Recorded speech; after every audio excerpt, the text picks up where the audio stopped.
Hey, salut tout le monde chers amis, ici Chamallow de la chaîne Humanity et donc ici nous nous retrouvons pour une vidéo sur les cartes mentales. Wow! Dans cette vidéo nous allons voir d'où vient cette pratique, dans quel cas nous pouvons l'utiliser et comment la créer de A à Y. Après avoir vu cette vidéo, les cartes mentales n'auront plus aucun secret pour vous. Et pour que nous soyons sûrs de parler de la même chose, je vous mets le lien de la carte mentale que nous allons créer ensemble pas à pas. Alors une carte mentale, qu'est-ce que c'est? Vous entendrez tous ce mot au moins une fois dans votre vie, il semble même qu'il devienne à la mode. En effet, vous avez peut-être déjà pratiqué un brainstorming ou votre école vous a sans doute déjà parlé de cette pratique en faisant passer cela pour une sorte de prise de notes. Eh bien ces chers professeurs n'ont pas tort. Il s'agit en effet d'une méthode de prise de notes très spéciale qui consiste à ne garder que le plus important, mais aussi de les organiser sous forme d'arbres. Imaginez simplement que vous rangez vos idées dans des tiroirs qui contiennent eux-mêmes des sous-tiroirs. Pour ce faire, la pratique la plus commune est d'entourer nos idées par des bulles qui pourront même être accompagnées de dessins tout mignons pour renforcer votre mémorisation. Nous allons donc voir à présent différents cas dans lesquels une carte mentale pourrait être utile. Nous pouvons l'utiliser en premier lieu à l'école. En effet, nous sommes de plus en plus amenés à prendre des notes et ce rapidement. La technique nous permet à la fois de gagner du temps et de la place. Elle nous permet aussi de reformuler le message du professeur afin d'atterrir sur votre feuille comme neuf, avec votre propre interprétation. Ce mini travail de reformulation vous force à comprendre avant d'écrire, et ce sera ça de moins à faire lors des révisions. La carte mentale peut aussi être utilisée lors des examens, que ce soit à l'écrit ou à l'oral, elle constitue un brouillon super efficace car elle vous fournit directement le plan ainsi que ses sous-parties. Cependant, cette technique ne marche pas pour toutes les matières. En effet, les matières contenant des chiffres purs comme les maths ou la physique sont déjà compressées au maximum par ces chiffres. Voici une liste non exhaustive des matières pour lesquelles la carte mentale marche le mieux. Alors nous avons le français, les langues vivantes, que ce soit anglais, chinois, arabe, espagnol, allemand, tout ce que vous voulez, philosophie, histoire-géographie et sciences et vie de la Terre par exemple. J'ai pu également utiliser cette méthode lors de mes études supérieures en informatique, par exemple l'architecture des PC, l'économie, le droit et la communication. Un autre avantage de cette technique lors des examens oraux est qu'elle nous donne un brouillon facile à lire, avec le strict nécessaire, ce qui vous permet de soutenir le regard de l'examinateur sans avoir à lire la feuille tout le long de l'exercice. Vous pourrez également utiliser cette carte mentale tout au long de votre vie professionnelle, notamment dans le cadre de projets de groupe où les idées fusent mais doivent être notées, et où il est important de garder des notes des réunions qui soient faciles et rapides à lire tout en restant complètes. Enfin, vous pouvez vous servir des cartes mentales pour vos activités personnelles. En tant que chroniqueur radio, je m'en sers pour constituer mes dossiers culturels. C'est également ce que je fais avant de sortir mes vidéos sur YouTube.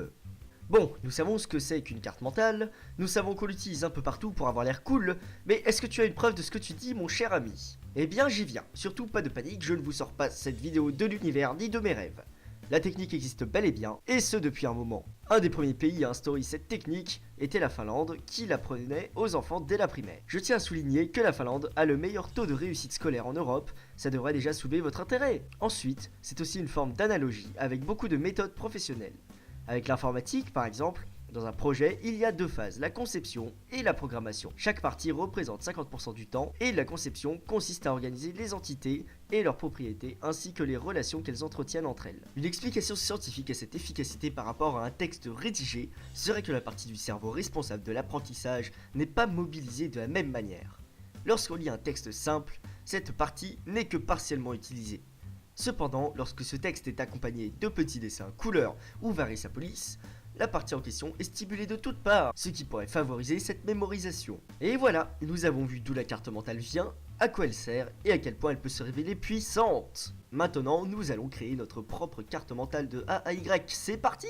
Et oui, j'ai bien dit de A à Y et non Z, car une carte mentale peut être améliorée à l'infini. En effet, les seules limites qui vous seront imposées seront la taille de la feuille ou votre esprit. Ne le prenez pas mal bien sûr, je ne vise personne à part moi. Pour commencer, placez votre titre au milieu de votre feuille, ensuite cherchez une idée. Tant que vous avez une nouvelle idée, notez-la. Si l'idée ne rentre dans aucune grande partie que vous avez créée, créez une nouvelle grande partie. Sinon, rangez-la dans la sous-partie correspondante. N'oubliez pas que tout est important dans une carte mentale, que ce soit une définition, une date ou même une formule. C'est pour cela que lors de vos révisions, il ne faudra en oublier aucune. Une fois que vous aurez familiarisé avec la carte mentale, vous pourrez les faire évoluer et développer votre propre technique. Pour cela, imposez-vous une convention, qui dépendra en particulier de votre matériel. Utilisez des codes couleurs surlignés, utilisez par exemple du rouge pour signaler un danger, quelque chose d'important, de mauvais ou un mot de vocabulaire. Utilisez du vert pour souligner des aspects positifs, énoncez un exemple, notez une date ou encore un mot de vocabulaire. Imposez-vous un sens de lecture. Par exemple, sur mes cartes mentales sur papier, je lis dans le sens horaire en partant de midi. Donnez des formes à vos bulles, c'est ce qui va les différencier les unes des autres, sinon elles ne seront que des bulles contenant du texte. Transformez-les en quelque chose de vivant, avec un petit plus qui fera que vous vous en souviendrez le jour de l'examen. Bon, je me suis un peu emporté, mais au moins maintenant vous savez comment faire. Je rappelle que vous pourrez trouver la carte que nous venons de faire en suivant le lien dans la description. Vous pourrez aussi vous entraîner pour voir ce qui convient le mieux. Alors par contre, attention, il est important de noter que la carte mentale ne marchera pas pour tout le monde, cela dépend de votre type de mémoire et de votre propre préférence.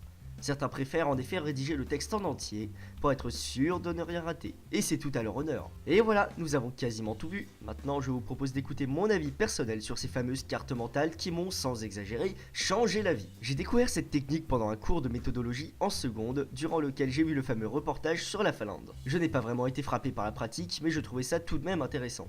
Un an après, je me suis rendu compte que j'écrivais très lentement et que je n'aimais pas ça. J'avais peur de rater des informations et ça m'effrayait. J'ai donc reconsidéré cette méthode en commençant par faire des recherches. Je suis tombé sur une carte mentale sur la guerre froide que vous pourrez trouver à cette adresse.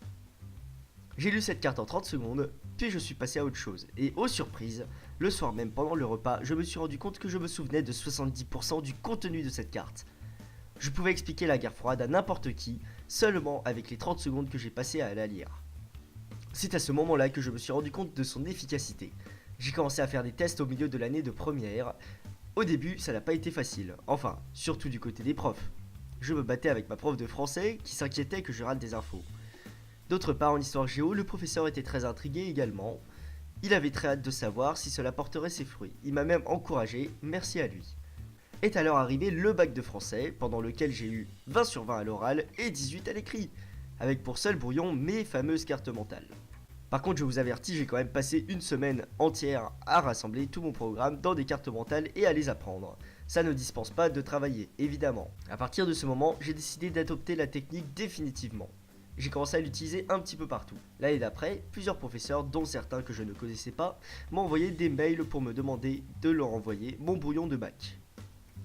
J'ai appris également que ma prof de français avait commencé elle-même à distribuer des cours à ses nouveaux élèves sous forme de cartes mentales. J'ai pu, moi aussi de mon côté, faire des photocopies et distribuer mes brouillons aux nouveaux élèves de première pour qu'ils puissent s'entraîner. Si je partage cette vidéo avec vous aujourd'hui, c'est parce que je suis convaincu que cette technique est efficace et j'espère de tout cœur qu'elle vous servira autant qu'elle m'a servi.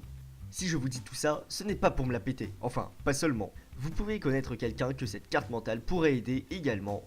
Et si jamais vous êtes tenté, n'hésitez pas, lancez-vous à n'importe quel moment de votre vie, il n'est jamais trop tard.